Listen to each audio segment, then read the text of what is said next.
The human voice. It's the instrument we all play. It's the most powerful sound in the world, probably. It's the only one that can start a war or say, I love you. And yet many people have the experience that when they speak, people don't listen to them. Why is that? How can we speak powerfully to make change in the world? What I'd like to suggest, there are a number of habits that we need to move away from. I've assembled for your pleasure here 7 deadly sins of speaking. I'm not pretending this is an exhaustive list, but these 7, I think, are pretty large. Habits that we can all fall into.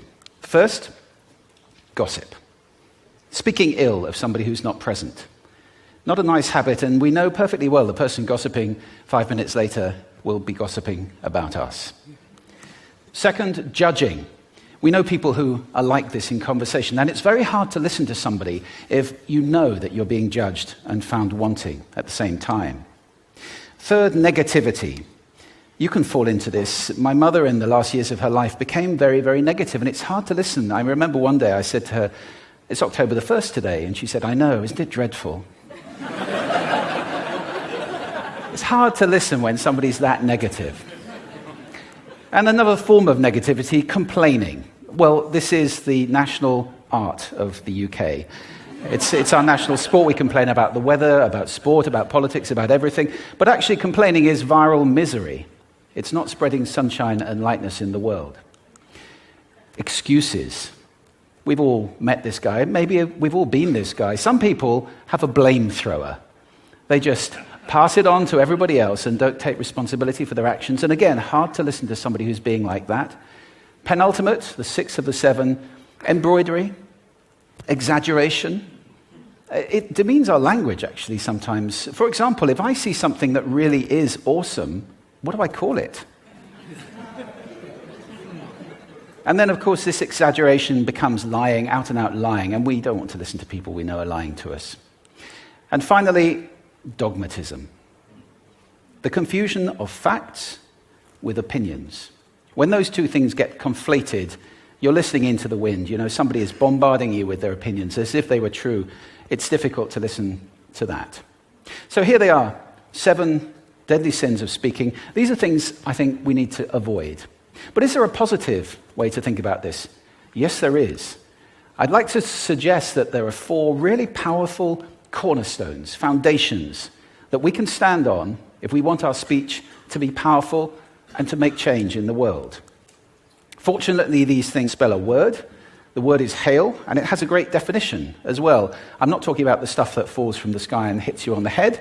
I'm talking about this definition, to greet or acclaim enthusiastically, which is, I think, how our words will be received if we stand on these 4 things. So what do they stand for?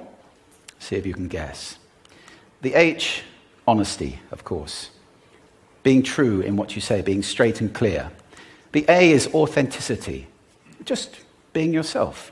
A friend of mine described it as standing in your own truth, which I think is a lovely way to put it. The I is integrity, being your word, actually doing what you say, and being somebody people can trust. And the L is love. I don't mean romantic love, but I do mean wishing people well. For 2 reasons. First of all, I think absolute honesty may not be what we want. I mean, my goodness, you look ugly this morning. Perhaps that's not necessary. Tempered with love, of course, honesty is a great thing. But also, if you're really wishing somebody well, it's very hard to judge them at the same time. I'm not even sure you can do those 2 things simultaneously.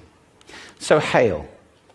Also, now that's what you say, and it's like the old song, it is what you say, it's also the way that you say it.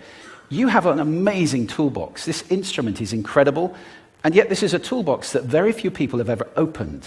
I'd like to have a little rummage in there with you now, and just pull a few tools out that you might like to take away and play with, which will increase the power of your speaking. Register, for example. Now, falsetto register may not be very useful most of the time, but there's a register in between. I'm not going to get very technical about this for any of you who are voice coaches. You can locate your voice, however. So if I talk up here in my nose, you can hear the difference. If I go down here in my throat, which is where most of us speak from most of the time, but if you want weight, you need to go down here to the chest. You hear the difference? We vote for politicians with lower voices. It's true, because we associate depth with power and with authority. That's register. And we have timbre. It's the way your voice feels. Again, the research shows that we prefer voices which are rich, smooth, warm, like hot chocolate. Well, if that's not you, that's not the end of the world, because you can train. Go get a voice coach. And there are amazing things you can do with breathing, with posture, and with exercises to improve the timbre of your voice. Then prosody. I love prosody. This is the sing-song, the meta-language that we use in order to impart meaning. It's route one for meaning in conversation. People who speak all on one note are really quite hard to listen to if they don't have any prosody at all. That's where the word monotonic comes from, or monotonous, monotone. Also, we have repetitive prosody now coming in, where every sentence ends as if it were a question, when it's actually not a question, it's a statement. And if you repeat that one over and over, it's actually restricting your ability to communicate through prosody, which I think is a shame. So let's try and break that habit. Pace. I can get very, very excited by saying something really, really quickly, or I can slow right down to emphasize. And at the end of that, of course, is our old friend, silence. There's nothing wrong with a bit of silence in a talk, is there? We don't have to fill it with ums and ahs. Can be very powerful. Of course, pitch often goes along with pace to indicate arousal, but you can do it just with pitch. Where did you leave my keys? Where did you leave my keys? It's a slightly different meaning in those two deliveries. And finally, volume. I can get really excited by using volume. Sorry about that if I startled anybody. Or I can have you really pay attention by getting very quiet. Some people broadcast the whole time. Try not to do that. That's called sodcasting. Imposing your sound on people around you carelessly and inconsiderately. Not nice. Of course, where this all comes into play most of all is when you've got something really important to do. It might be standing on a stage like this and giving a talk to people. It might be proposing marriage, asking for a raise, a wedding speech, whatever it is. If it's really important, you owe it to yourself to look at this toolbox and the engine that it's going to work on. And no engine works well without being warmed up. Warm up your voice. Actually, let me show you how to do that. Would you all like to stand up for a moment? I'm going to show you the 6 vocal warm-up exercises that I do before every talk I ever do. Anytime you're going to talk to anybody important, do these. First, arms up, deep breath in, and sigh out, like that. One more time. Very good. Now we're going to warm up our lips, and we're going to go bop, bop, bop, bop, bop, bop, bop, bop. Very good. And now, just like when you were a kid. Now your lips should be coming alive. We're going to do the tongue next with exaggerated la, la, la, la, la, la, la, la, la. Beautiful. You're getting really good at this. And then roll an R. That's like champagne for the tongue. Finally, and if I can only do one, the pros call this the siren. It's really good. It starts with we and goes to or. The we is high, the or is low. So you go wee, or, wee. Fantastic. Give yourselves a round of applause. Take a seat. Thank you. Next time you speak, do those in advance. Now, let me just put this in context to close.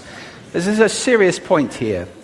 This is where we are now, right? We speak not very well into people who simply aren't listening in an environment that's all about noise and bad acoustics. I have talked about that on this stage in different phases. What would the world be like if we were speaking powerfully to people who are listening consciously in environments which were actually fit for purpose? Or to make that a bit larger, what would the world be like if we were creating sound consciously and consuming sound consciously and designing all our environments consciously for sound? That would be a world that does sound beautiful, and one where understanding would be the norm. And that is an idea worth spreading. Thank you. Thank you.